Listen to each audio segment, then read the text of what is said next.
First of all, you have to treat yourself like you matter. Because if you don't, then you don't take care of yourself, and you become vengeful and cruel. And you take it out on people around you, and you're not a positive force. None of that's good. So you suffer more, and so does everyone around you. And there's a malevolence that enters into it. None of that's good. So that's what happens if you don't treat yourself like you matter. And then, well, what happens if you don't treat other people like they matter? Well, you lie to them, you cheat them, you steal, you enter into impulsive relationships with them. They can't trust you. That doesn't go anywhere. They don't like you. You end up alone at best, and maybe like incarcerated at worst. Like, that doesn't work. And so you watch the people around you who thrive, regardless of what they say. They act out the proposition that everyone matters. And then you have a functional society. And I think, okay, well, if when you act out the proposition that everyone matters, you have a functional society, maybe that's evidence that that proposition is true. If you're failing repeatedly, then there's probably something wrong. It's possible that there's something wrong with the way that you're conceptualizing the world, because you have a choice, right? If you keep making sacrifices and they don't work, there's a binary choice, and one is, well, there's something wrong with the structure of reality. And the other is, there's something wrong with your approach. And so then you might say, well, let's take the first idea, there's something wrong with the structure of reality. It's like, you're really going to say that, are you? You're really going to come out and say, I know enough to judge the nature of being. And then the alternative is also quite frightening, because then, you know, it's you that's making the mistakes, and you might be wrong at a really deep level, and that might mean that a lot of you has to burn off and be transformed. Maybe even things about yourself that you think are admirable and that you like, because your position, you know, your self-conceptualization is so warped and wrong. And that's really daunting.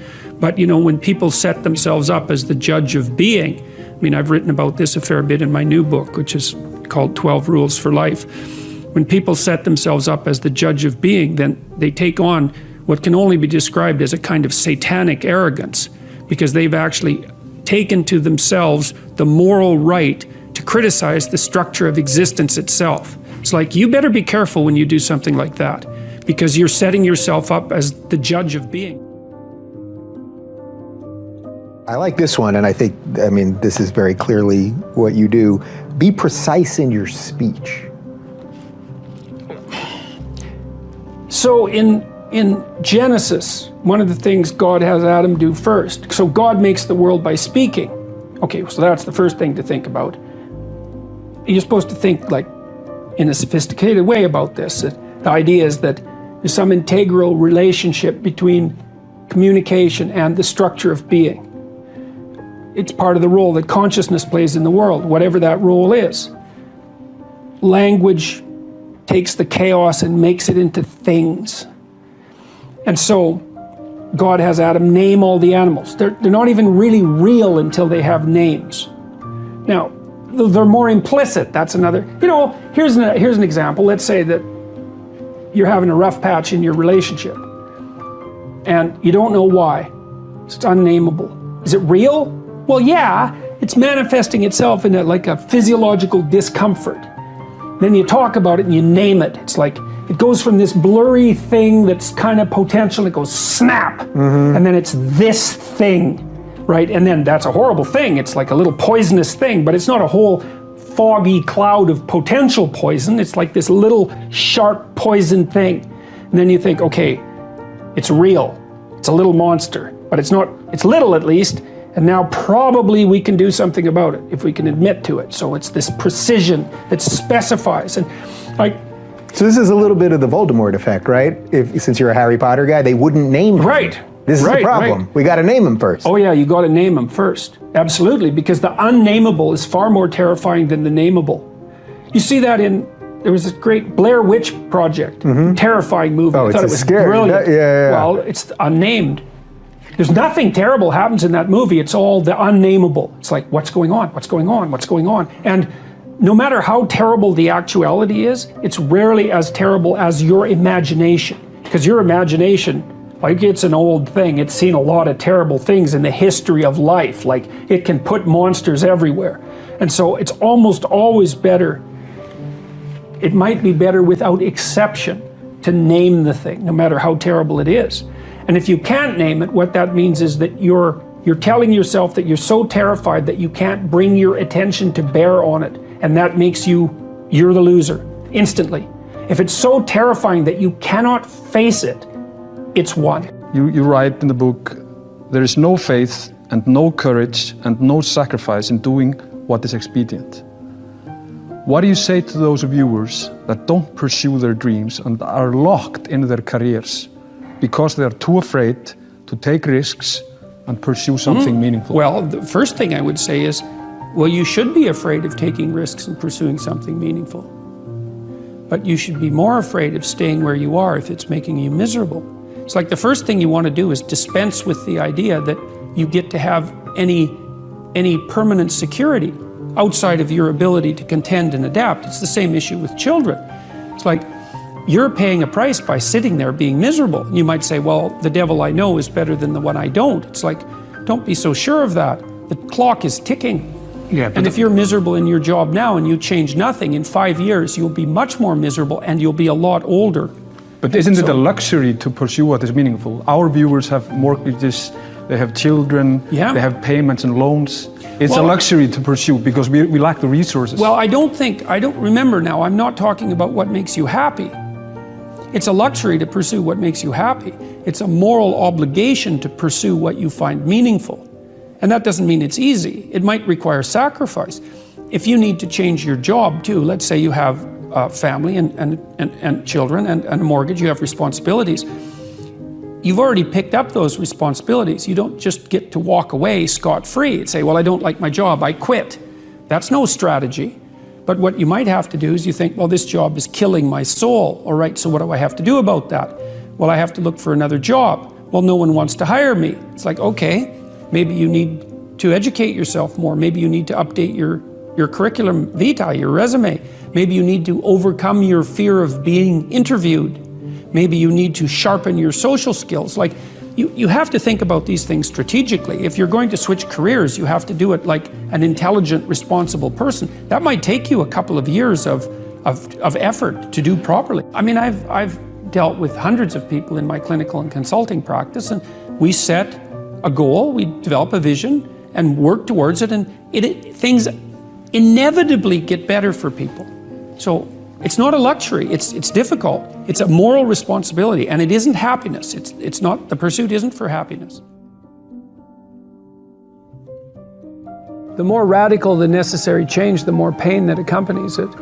Like the more opportunity as well. And a lot of what we learn painfully. And so it's not surprising that people shrink away from learning. We learn in pain and anxiety very frequently. Everyone knows that. It's like the things that you really learned in life. It's like, it was no joy, man. Like, it took you out. And so the fact that people flee from that is hardly surprising. But it doesn't help, that's the thing. It just stores up the catastrophe for later. And so the better idea is to eat a little poison every day so that you don't have to overdose in a month. It's something like that. And it is the case that I think because you aren't forced to, first of all, you don't learn unless you're forced to learn. I know there's alternatives to that. There's the voluntary search for knowledge, and that's a fine thing, and that is an antidote to this. But apart from that, speaking more practically, you tend not to learn unless you're forced to learn, and what you tend to learn by force are difficult lessons. And so people are very prone to not seek that out. It's not surprising, but it's because they don't understand the consequences very well. You know, it's because they're convinced that there's some way of forestalling the necessary learning, and there isn't any way of forestalling it. All you do is make it worse in the future. You make yourself smaller, and you make the lesson harder. And so that's why in so many religious doctrines there's emphasis on humility. You know, and humility isn't to debase yourself. It's to understand that you don't know enough so that your life isn't going to be miserable. And so every chance you get to grab something new that will help you along your way, you should take it as fast as you can. But you have to have a very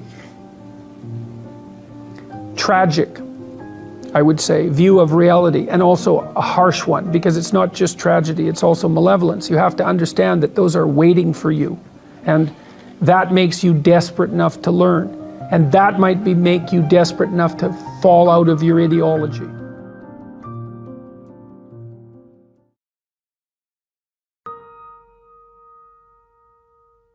The idea that in some sense you're an eternal victim, well, there's a truth in that, given that nature is conspiring to destroy you and will be successful in the end, that you're undermined by your own society at the same time you're buttressed by it, and that you're a target of your own malevolence and that of others.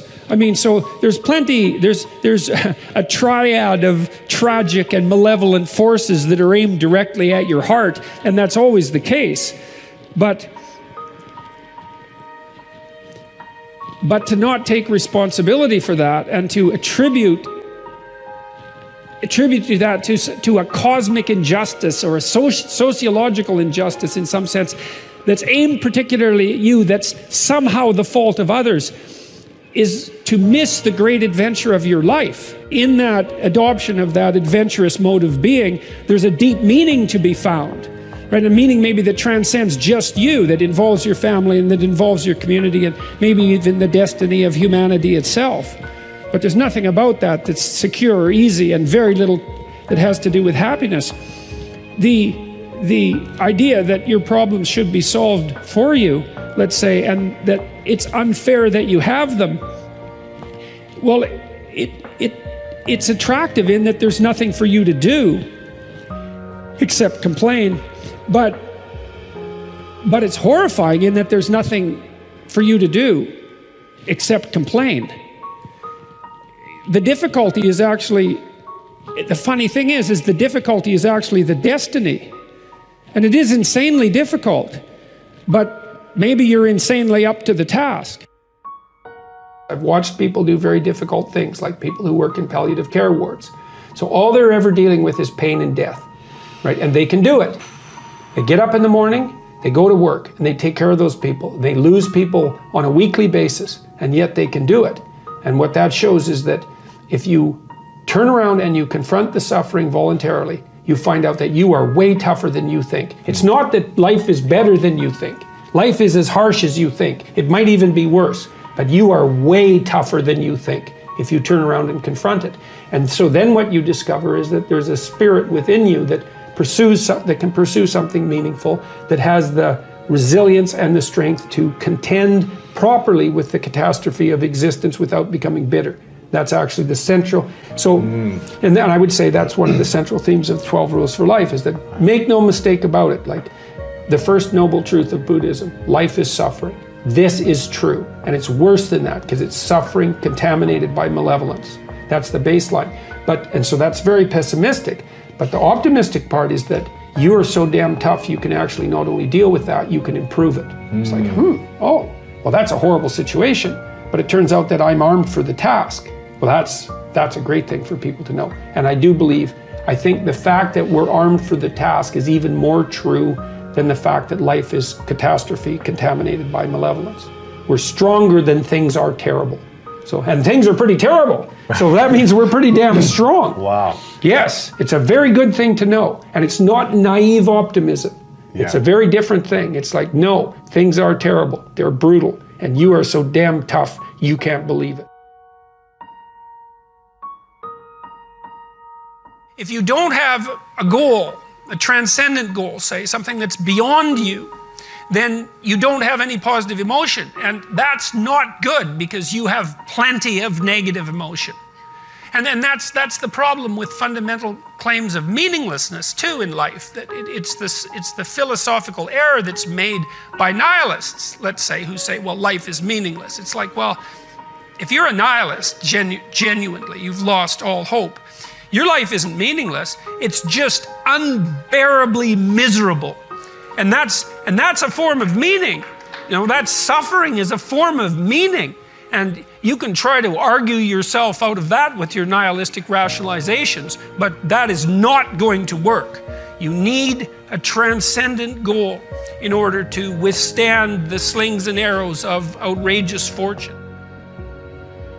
You love to quote this line, this Nietzsche line, that anyone who has a why to live for can endure almost any how. Yeah. What's your why? What is driving you? See, when people read history, they either read it as a detached observer, or they tend to read it as, well, maybe the heroic protagonist. People like to imagine that they would be Schindler in Schindler's List, but that's wrong.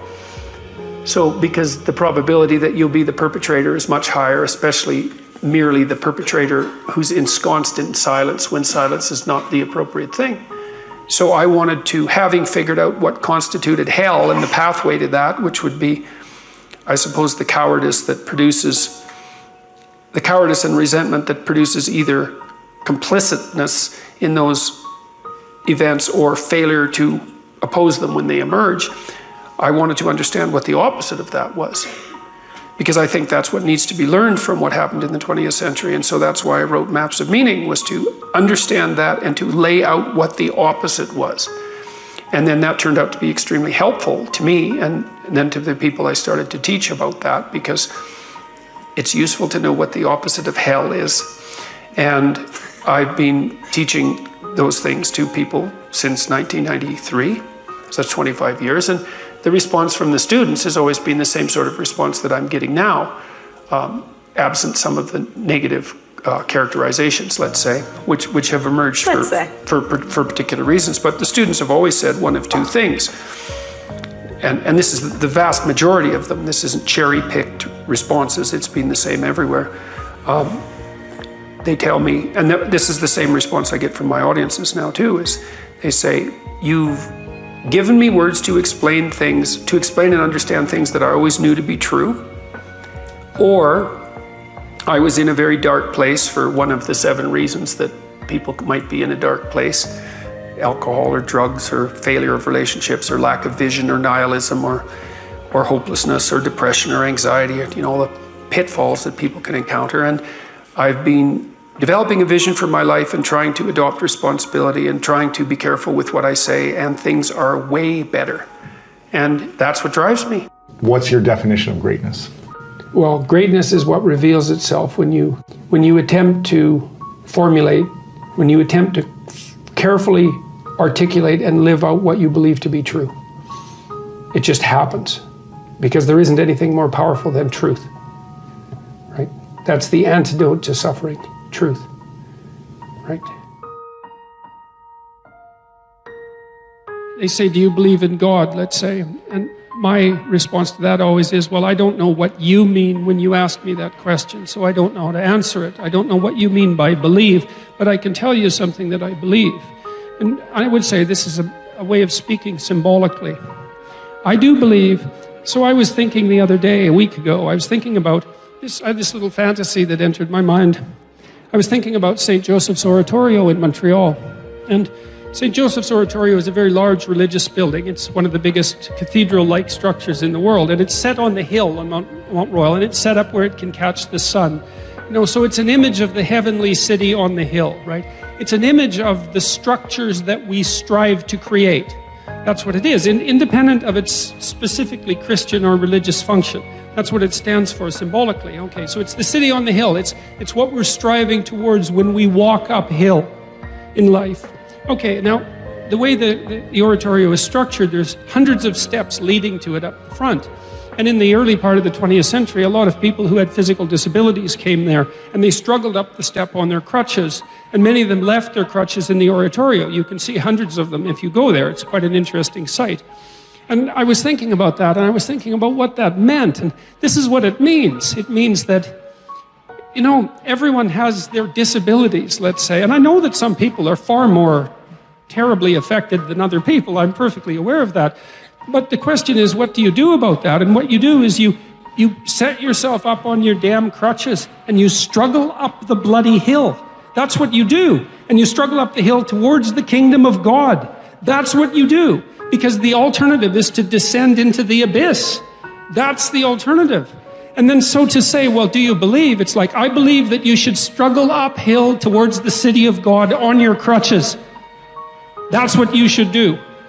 That's the opposite of the descent into the abyss. And so that's That's at the foundation of our civilization, that idea. Well, argue with it if you will. See if you can figure out why that's not an acceptable idea. Maybe you should help someone struggle up the hill. Perhaps you should. You know, you can lend a hand to someone, although you don't want to take the burden away from them entirely, because there's something noble about struggling up the damn hill, right? There's something, that's adventure. That's the call to proper being. It's like, well, we don't need to forget this. You know, we don't need to forget it. The universities have been there since time immemorial to try to push that idea forward through the generations. And everyone needs to know that idea. That's what gives your life not happiness. Forget about that. If it comes, well, great, accept it. Dignity, nobility, character, truth, responsibility, beauty. Those are the things to aim for.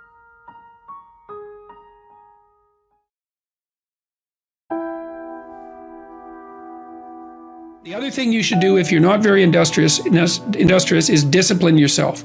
And so what do you do with that? Eat 3 times a day at regular meal times. That's a good thing to practice, because that starts to put some stability into your life.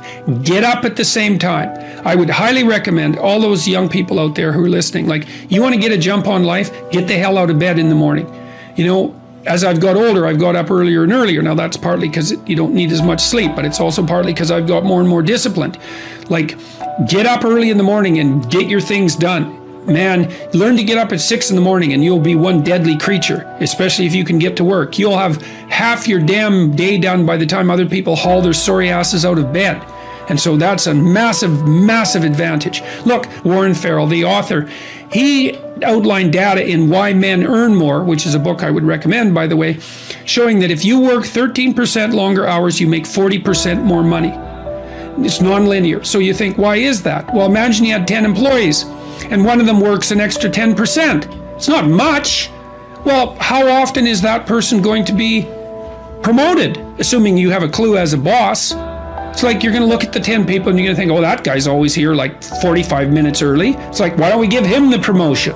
Obviously, right? So these small edges that you can manage like that, work an extra 10% or extra 13%, have non-proportional payoffs. That's part of the Pareto distribution. So get your sleep cycle organized so you get up in the morning. Learn how to do it. No excuses. I'm too tired in the morning. I don't like mornings. Who cares? That's not relevant. It's like, discipline yourself so you can manage it. Schedule your meals, because that's a good disciplinary routine. And then learn to use a calendar, like Google Calendar. Most of you, many of you out there, do not use a calendar. Okay, a calendar is not a prison, and it's not a tyrant. Not if you use it properly. A calendar keeps anxiety at bay. It makes sure that you do what you need to do, which is important, because otherwise you fall behind. But if you use it properly, it also helps you plan what you want to do. So I could say, well, lay out your damn calendar and design the days you would like to have. That's what your calendar is for. So you can put in all sorts of things in there you want to do, and that would be good for you. And that's a really good way to start being more industrious. Make a plan. You need a plan for 3 years. You need a plan for the next year. You need a plan for the next 6 months. You need a plan for the next 3 months. You need a plan for the week. You need a plan for the day. You need a plan for the hour. All of that. I make lists constantly of what I have to do. And they're like daily, weekly, monthly, yearly. Right now, I can't look out more than about 6 months, because my life is too complicated and chaotic. But you need a vision of who you could be, what character you could have. 3 to 5 years out, you can't go much farther than that, because life is too unpredictable, I think, to make vision that's longer term than that subject to, there's too much chance associated with it to spend a lot of time on. Maybe you can stretch it to 5 years, and in rare cases, you can have a 10-year goal, but it has to be pretty low resolution. But you want plans at all those levels of resolution. You want to write the things down. And because what are you going to do? You're going to stumble around and get what you need? You're going to stumble around and be useful to other people? And it's useful to be useful to other people, They want to work with you then. They want to do things with you. They want to have you around. They trust you. They open up opportunities for you. And if you stumble around like you're blind, you're not going to get anywhere. And then you're going to suffer. And then you're going to be bitter. And then you're going to be cruel. So that's hell. That's a bad outcome. Values aren't created, they're discovered. And they're discovered through a consultation with the parts of yourself that you're not conscious of, that you're not fully conscious of, that aren't articulated, that aren't fully articulated elements of your primary personality. You have to discover what your values are. And you're informed about that, well, partly by other people who will object if your values aren't appropriate, but certainly by a dialogue with yourself and with your conscience. That's a very important thing to know. It's part of the reason why I think that you need to tell the truth, because you're forced to negotiate with yourself to operate properly in the world. And if you've warped yourself, let's say, or some elements of yourself by engaging in self-deception and lies, and you're not, now because of that, you're not who you could be, and you don't live in the world as you should live in it, then when you discuss with yourself what your value should be, it will be as if you're discussing it with someone that you can't trust. And that's not good. Like, you can't afford that. Life is difficult and it contains many pitfalls, and unless you're careful and you sort yourself out properly and you aim high and walk on the straight and narrow path, you don't have a hope of understanding where you should be and at what time when the crisis hits. Part of the question then too is like, are you the friend of your plan, or are you the friend of the thing that disrupts your plan? And I would say you should work to become the friend of the thing that disrupts your plan, because there's a lot of that. And then if you become the friend of the thing that disrupts your plan, then you start to develop strength in proportion to the disruptive force. And that's really what you want. You want to be able to implement your plan, obviously, but you want to be able to take on the consequences of error and learn from it. And then you win constantly, because even if something goes sideways, you think there's something to be derived from this. That's wisdom, fundamentally. Plan a life you'd like to have. And you do that partly by referring to social norms. That's more or less rescuing your father from the belly of the whale. But the other way you do that is by having a little conversation with yourself about, as if you don't really know who you are, because you know what you're like. You won't do what you're told. You won't do what you tell yourself to do. You must have noticed that. It's like you're a bad employee and a worse boss, and both of those work, for you. You don't know what you want to do, and then when you tell yourself what to do, you don't do it anyways. You should fire yourself and find someone else to be. But my point is that you have to understand that you're not your own servant, so to speak. You're someone that you have to negotiate with, and you're someone that you want to present the opportunity of having a good life to. And that's hard for people because they don't like themselves very much. So, they're always like cracking the whip and then procrastinating, and cracking the whip and then procrastinating. And it's like, God, it's so boring and such a pathetic way of spending your time. I don't know what percentage of human effort is spent in counterproductive activity.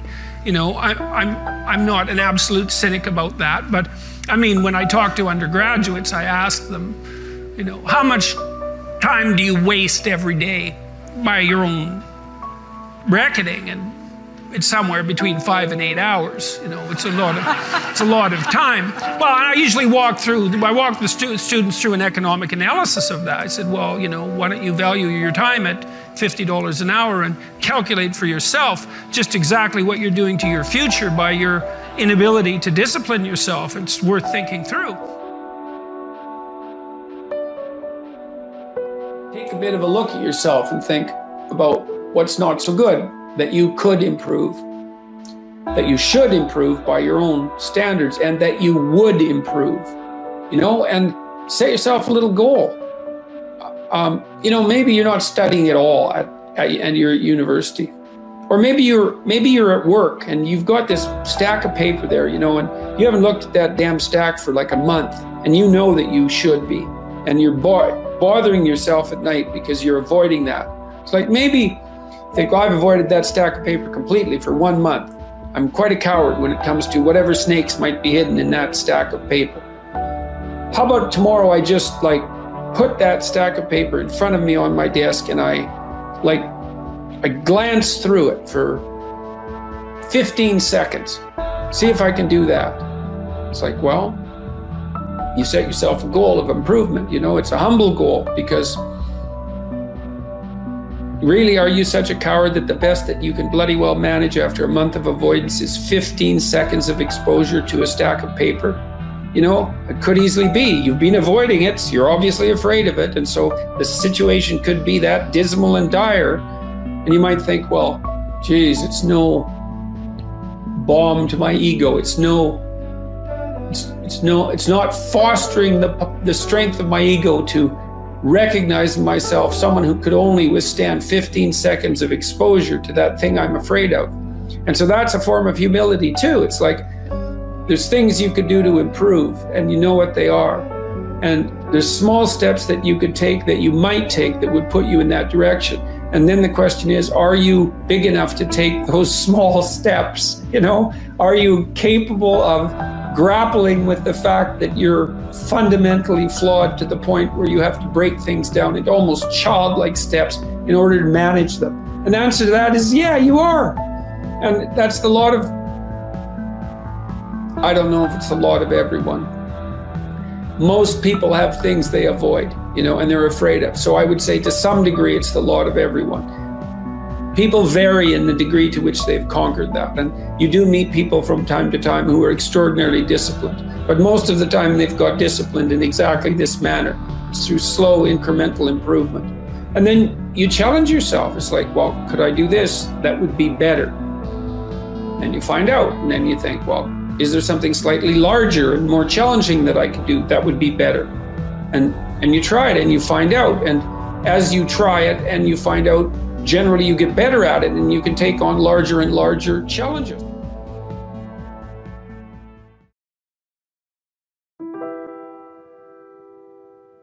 People do waste a lot of time, and they also act counterproductively a lot of the time.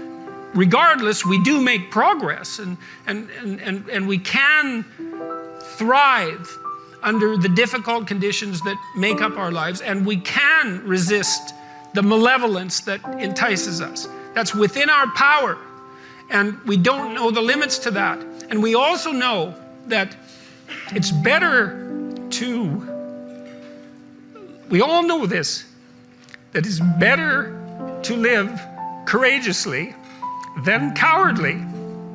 Everyone knows that. That's what you teach people that you love.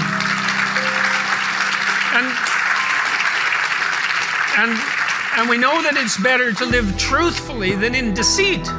And you can tell that too, because that's also what you tell people that you love. And we know that you should pick up your responsibility and move forward. Everyone knows that. It's part of our intrinsic moral nature. And that nature is there. And it's not difficult to communicate to people about this. Like, everyone knows that you wake up at 3 a.m. when you've let your life go off the rails, and that you berate yourself for your uselessness and your cruelty and your failure to take the opportunities that are in front of you. And if you were the master in your own house, in some sense, the captain of your own destiny, if there was no intrinsic nature, well, that would never happen. You'd just let yourself off the hook. There'd be no voice of conscience tormenting you. But no one escapes from that. And what that indicates to me is that, at least psychologically, we live in a universe that's characterized by a moral dimension, and we understand that well, and that moral failings have consequences, and that they're not trivial. They destroy you. They destroy your family. They destroy your community. And you can tell people that, and they listen because they know. They don't know they know. That's the thing, and maybe that's the thing about being an intellectual. You have the opportunity to articulate ideas that other people know, they embody, but they can't articulate. And that's what people tell me. You know, they say, well, you help me give words to things that I always knew to be true but couldn't say. Or they say, I've been trying to put some of your precepts into practice. Responsibility, being a main one, vision another, honesty, I suppose bringing up the pack and saying, and this is the fun part of doing all of this. Fun is a weak word. That it's the remarkable part of doing all this. I mean, I have people tell me constantly wherever I go, it's so delightful that, you know, they were in a pretty dark place and they tell me why. And there's plenty of dark places in the world, and they decided, well, maybe they were going to develop a bit of a vision and take a bit more responsibility and start telling the truth and putting some effort into something. You know, we kind of have this idea that, well, you're free as a child, and then you, let me see if I can put this properly, that you have a certain delightful, wonderful, positive freedom as a child, and then that's given up as you approach adulthood. But the truth of the matter is that you have a lot of potential as a child, but none of that is capable of manifesting itself as freedom before you become disciplined. And discipline is a matter of the imposition of order, and the order is necessary, especially for people who are hopeless and nihilistic. And lots of people are hopeless and nihilistic, way more people than you think. And part of that is because no one's ever really encouraged them. And so the book is in part a matter of encouragement. It's like, lay a disciplinary structure on yourself, get the chaos in check, and then you can move towards a state that's freer, because it's discipline first. Like, look, if you're going to become a concert pianist, there's going to be several thousand hours of extraordinarily disciplined practice. That's the imposition of order on your potential, let's say. But what comes out of that is a much grander freedom. And so in virtually every freedom that you have in life that's true freedom is purchased at the price of discipline. Your best bet is truth. But that doesn't necessarily mean that's always going to do the trick. Right? I mean, sometimes you go fight a dragon and it eats you. And if you being eaten wasn't a real possibility, it wouldn't be a real fight. And so you see people, like I've seen people in my clinical practice sometimes. I had one client in particular who was undergoing a particularly vicious divorce with someone who was really seriously inclined to take him out and would do pretty much everything at her disposal to do so. And I strategized with him for about 3 years. And we did everything, and hyper carefully. He was a very conscientious and diligent person, and he put into practice everything that we discussed and strategized, and he still he got backed into a corner so hard that I didn't know how to help him anymore.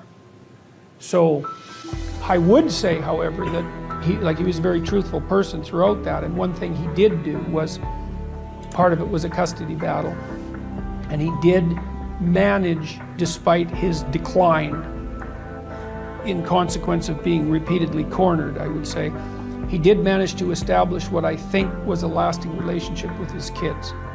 So he might have got enough out of what he did to justify it, even though the whole landscape was pretty awful. I think that not lying is your best bet, but life is hard and people get run over, and it doesn't necessarily mean that you're going to emerge in any obvious sense triumphant. But if you take the alternative path, especially when you're facing severe tribulations, let's say, and you complicate those with deceit, you can be sure that whatever tragedy that you're confronting is going to turn into not only tragedy, but something very much akin to hell. And so you might be able to at least minimize the degree of suffering, even if you can't overcome it or transcend it. And that's something, you know. If you really want to solve a complicated problem, maybe you try to solve it 100 ways, and then you take the best solution. Got it. And look, this happens to entrepreneurs all the time too, you know. Like most entrepreneurs, this is something to know, well, most entrepreneurs, most creative people fail at producing their creative product and monetizing it, right? So your default position, if you're a creative person, is you're going to fail. And so, and that's because it's hard to come up with something new, and it's hard to present it to the market at the right time, and it's hard to market it. Like, those things are really, really difficult. And so what successful entrepreneurs do is they just keep doing it over and over and over and over and over and over and over. And eventually, if they're fortunate, one of their ideas happens to hit the right place at the right time. And so that's also Darwinian in some sense. You know, you're creating all these little enterprises that are sort of alive. They're run by people after all, and even if your idea is good, that doesn't mean it will be successful. There's so many things that have to be taken into account. So this is partly why persistence, and that's part of conscientiousness, is so useful. It's like, you know, what do they say? If at first you fail, then try again. And that would probably mean try something different rather than the same thing. But persistence is helpful because it enables you to run many experiments. And you need to know that the baseline is failure. You know, it's important because otherwise you'll blame that on yourself. And I've had journalists say, well, what makes you think that your right to free speech trumps the right of someone to not be offended? And I think that's really the level of our political discourse. Okay, so we'll run a little thought experiment. So I'm talking to one person, I'm talking to you, and the rule is I don't get to offend you.